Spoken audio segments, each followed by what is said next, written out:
السلام علیکم دوستانو، ستړي مشئ. د دې مهال لنډ مهم او تازه خبرونو ته ښه راغلاست. د هلمند والي محمد یاسین وویل په دغه ولایت کې د حکومتي ځواکونو او وسلوالو طالبانو ترمنځ لا هم جګړه شته، خو د پخوا په څیر سخته نه ده. نوموړي وویل چې اوس مهال د طالبانو پرمختګ بند دی او حکومت له دریو لورو عملیات پیل کړي او څلورم لور ته هم پیلوي. تر دې مخکې د طالبانو د کتر دفتر ویان محمد نعیم په بي سي ته وویل دوی هلمند کې هغه سیمې بیرته نیولې چې تاکتیکي شاتګ یې پرې کړی و او اوس دفاعي حالت لري.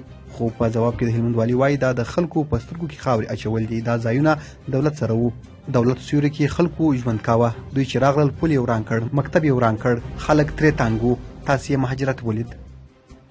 چارواکي وایي طالبانو نیمروز کې 23 افغان سرتیري وژلي. د نیمروز ځایي چارواکي وایي چې دغه ولایت په خاشرود ولسوالۍ کې طالبانو د ملي اردو 23 سرتیري وژلي دي. د نیمروز د والي ویان بهرام اکمل وایي طالبانو تېره شپه خاشرود ولسوالۍ کې د دهمزنګ په نوم پوسته برید کړی او یا 23 تنه سرتیري یې وژلي او 3 نور یې له ځان سره ژوندي بیولي دي. د اکمل په خبره طالبانو د سرتیرو ټول تجهیزات هم له ځان سره وړي دي. وروستی مو همدا د پاکستان د ګازو زیرمې پر ختمېدو دي. پاکستان د ژوند وروستی سلګۍ وهي او د ستر اقتصاد بحران سره مخ دی. دا هیواد مخ پر ځوړ حالات کې اوس هم د نړۍ په قرضونو چلیږي. تازه خبر دا دی چې د دې هیواد یوازینی لاسته راوړنه ګاز هم پر ختمېدو دي. د پاکستان لومړي وزیر چې د پټرولیم په چارو کې کار کوي وایي که چیرې موږ نوې زیرمې ونه لرو نو راتلونکو 12 او 14 کلونو ترمنځ به زموږ د ګازو دا زیرمې ختمې او له منځه ولاړې شي.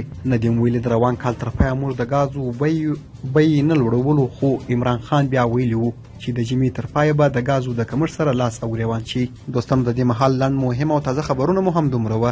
تر بیا ښې چارې.